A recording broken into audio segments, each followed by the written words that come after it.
Friends, இன்னைக்கு இந்த when அப்படிங்கிற வார்த்தையை நம்ம கேள்வியில் யூஸ் பண்ணாமல் சாதாரண வாக்கியத்தில் யூஸ் பண்ண என்ன அர்த்தத்தில் வருது அப்படிங்கிறத கற்றுக்க போகிறோம்.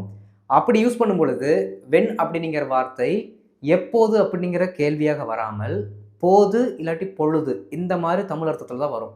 இப்போ நல்லா கவனிக்கணுங்க. நார்மலாக ஒரு ஃபஸ்ட்டு 2 சென்டென்ஸ் எழுதியிருக்கேன். இங்கே போகக்கூடாது, கண்ணு இங்கே மட்டும்தான் இருக்கணும், அதுக்கப்புறம் நீங்கள் போகணும். புரியுதுங்களா? அப்போ தான் புரியும். 2 சென்டென்ஸ் என்ன அர்த்தத்தில் இருக்குன்னு பார்ப்போம். ரெண்டுமே தனித்த வாக்கியங்கள், தனியாக நின்று முழு அர்த்தத்தையும் கொடுக்கக்கூடிய வாக்கியங்கள். என்னென்ன? ஹீ கால்டு யூ, அவன் உன்னை கூப்பிட்டான். கால்டு V2 பாஸ்ட் டென்ஸில் இருக்கு. அவன் உன்னை கூப்பிட்டான். ஐ கேம், நான் வந்தேன். ரெண்டும் வேற வேற சென்டென்ஸ், அதை விட்டுருங்க. இது சும்மா எக்ஸாம்பிளுக்காக எழுதி வச்சிருக்கேன். இப்போ அதைத்தான் என்ன பண்ண போகிறோம், நம்ம டெவலப் பண்ண போகிறோம். இப்போது இந்த பர்டிகுலர் சென்டென்ஸ் அப்படி இங்கே இருக்குது பாருங்க. He called you, he called you முழு சென்டென்ஸ் அப்படி எழுதியிருக்கோம். முன்னாடி வென் அப்படிங்கிற வார்த்தையை மட்டும் சேர்த்துருக்கோம், அவ்வளோதான். சேர்க்கும் பொழுது என்ன ஆகுது அப்படின்னா, ஹீ கால்டு யூ, அவன் உன்னை கூப்பிட்டான் இருந்தது அவன் உன்னை கூப்பிட்ட போது அப்படின்னு மாறிடும். அவன் உன்னை கூப்பிட்டப்போ அப்படிங்கிற மாதிரி மாறிடும். அதாவது ஒரே சமயத்தில் 2 ஆக்ஷன் நடக்கிறத பற்றி தான் பேசுது. ஒரு விஷயம் நடக்கும்போது இன்னொரு விஷயம் நடக்குது. ரெண்டுமே சைமல்டேனியஸாக நடக்குது. பாருங்க, he called you, when he called you, அவன் உன்னை கூப்பிட்ட பொழுது, அவன் உன்னை கூப்பிட்டான், அவனை கூப்பிட்ட பொழுது. ஐ கேம், நான் வந்தேன். அவன் உன்னை கூப்பிட்ட போது நான் வந்தேன்.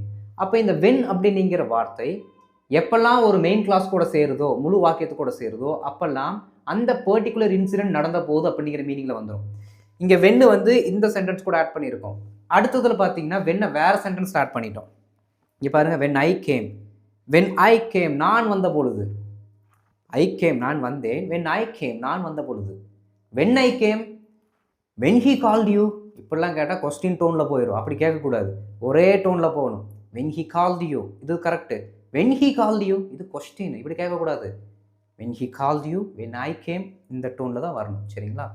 When I came he called you, when I came he called you. புரியுதுங்களா? நான் வந்தபோது அவன் உன்னை கூப்பிட்டான். புரியுதுங்களா? இப்படி தான் வென் அப்படிங்கிற வார்த்தையை நீங்கள் யூஸ் பண்ணணும். ஓகே, உங்களுக்கான ஹோம்ஒர்க். அவள் பாடிய போது, இந்த பொண்ணு இந்த ஆக்ஷனை செஞ்சப்போ அவர்கள் கைத்தட்டினார்கள். அப்போ முடிஞ்ச அளவுக்கு வென் அப்படிங்கிற வார்த்தை யூஸ் பண்ணும்பொழுது பாஸ்ட் டென்ஸில் யூஸ் பண்ணி பழகுங்க பிகினிங்கில். சரிங்களா? அதுக்கப்புறம் நீங்களே அண்டர்ஸ்டாண்ட் பண்ணிக்குவீங்க. ரைட்? இந்த வீடியோ பிடிச்சிருந்துச்சுன்னா மறக்காமல் லைக் பண்ணிட்டு மற்றவங்களுக்கு ஷேர் பண்ணுங்கள். அதை விட முக்கியம், ஹோம்ஒர்க்கை காமெண்ட்டில் போட்டுருங்க.